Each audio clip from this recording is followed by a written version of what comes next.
Welcome dear students in my live chemistry classes.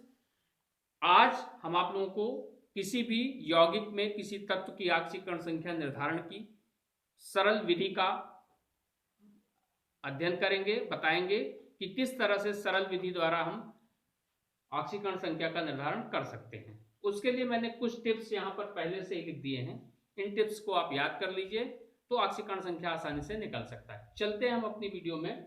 पहली मैंने जो कॉमन टिप्स लिखा है पहले उसको मैंने ये लिखा है कि मुक्त अवस्था में उदासीन परमाणु अणु या गैसों की ऑक्सीकरण संख्या हमेशा शून्य होती है। मुक्त अवस्था का मतलब यही हुआ कि जैसे क्लोरीन का अणु है Cl2, तो Cl2 में Cl की ऑक्सीकरण संख्या हमेशा शून्य होगी। ऑक्सीजन है O2, O2 में O की ऑक्सीकरण संख्या हमेशा शून्य होगी। यानी समान परमाणु अणु ये सब जो होते हैं उनकी ऑक्सीकरण संख्या शून्य होगी अगर वो मुक्त अवस्था में है। अगर किसी कंपाउंड में है तो उनकी ऑक्सीकरण संख्या शून्य नहीं होगी। दूसरी चीज आती है बात हाइड्रोजन की ऑक्सीकरण संख्या। हाइड्रोजन की ऑक्सीकरण संख्या हमेशा +1 होती है, लेकिन जब कभी वो फर्स्ट ए यानी क्षारीय धातुएं और सेकेंड ए यानी क्षारीय मृदा धातुएं इनके साथ क्रिया करके उनके हाइड्राइड बना लेते हैं तो उनकी ऑक्सीकरण संख्या -1 हो जाती है। जैसे कैल्शियम हाइड्राइड और लिथियम हाइड्राइड में हाइड्रोजन की ऑक्सीकरण संख्या क्या होगी? -1 होगी। फिर तीसरी बात आती है सामान्यतः ऑक्सीजन की ऑक्सीकरण संख्या। ऑक्सीजन की ऑक्सीकरण संख्या रिमेंबर हमेशा याद रखें -2 होती है, लेकिन जब पराक्साइड बॉन्ड होंगे तो उसमें उसकी हमेशा -1 होगी।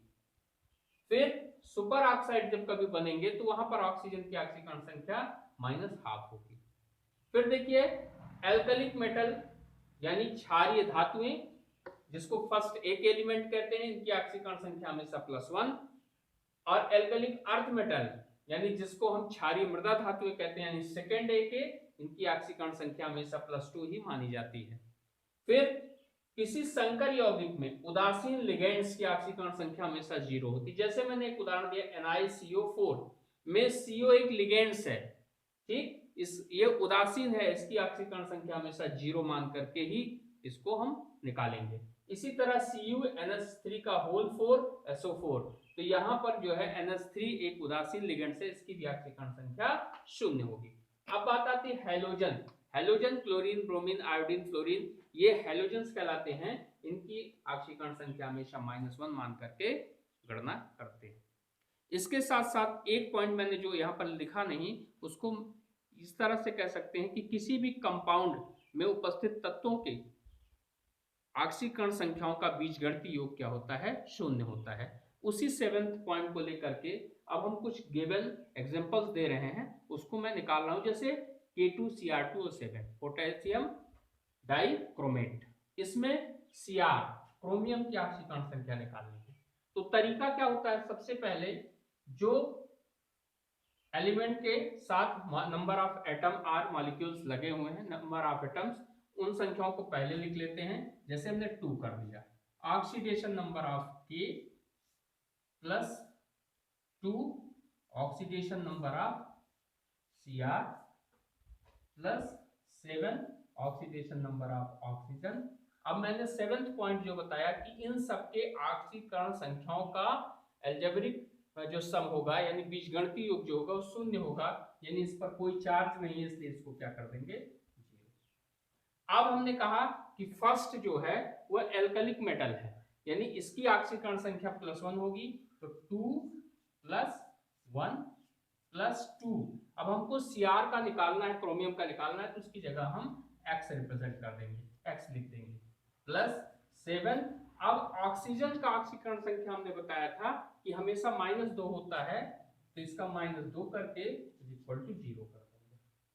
अब इसको मल्टीप्लाई करेंगे, 2 + 2x - 14 = 0, या 2x - 12 = 0, या x = 12/2 +6।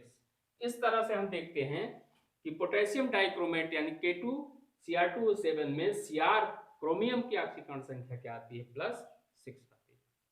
इसी तरह अब हम नेक्स्ट एग्जांपल आपको दे देते हैं।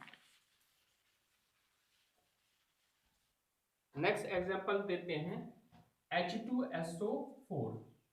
H2SO4 में S की ऑक्सीडेशन नंबर, इसके लिए करेंगे क्या, सबसे पहले 2 जितना मॉलिक्यूल एटम है, इसके बाद oxidation number of H plus S 1 है तो 1 कर देंगे S plus 4 O equal to 0।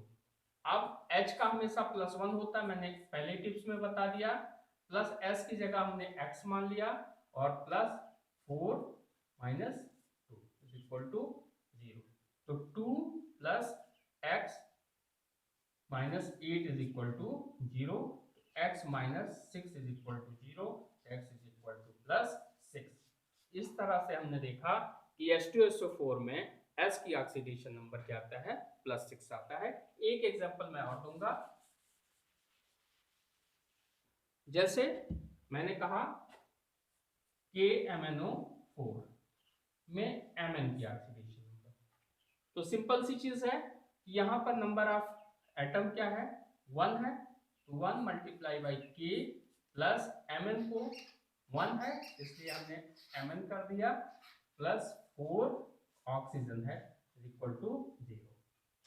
अब इसके बाद K की जगह पर क्योंकि फर्स्ट एल्कलिक है तो 1 प्लस 1 की जगह हमने X कर दिया और minus plus 4 minus 2 is equal to 0, तो हो जाएगा 1 plus X minus 8 is equal to 0, X is equal to plus 7। इस तरह से हमने देखा, आपने देखा कि किसी भी एलिमेंट का ऑक्सीडेशन नंबर उसके कंपाउंड से निकाल सकते हैं। इसके अतिरिक्त नेक्स्ट वीडियो में हम आपको जो टिपिकल टाइप के उदाहरण हैं जो प्रायः इन टिप्स से थोड़ा सा लगाते हैं, उन पर आगे ऑक्सीडेशन नंबर निकालना मैं सिंपल मेथड द्वारा बताऊंगा। वीडियो पसंद हो तो लाइक करिए, शेयर करिए और सब्सक्राइब करिए।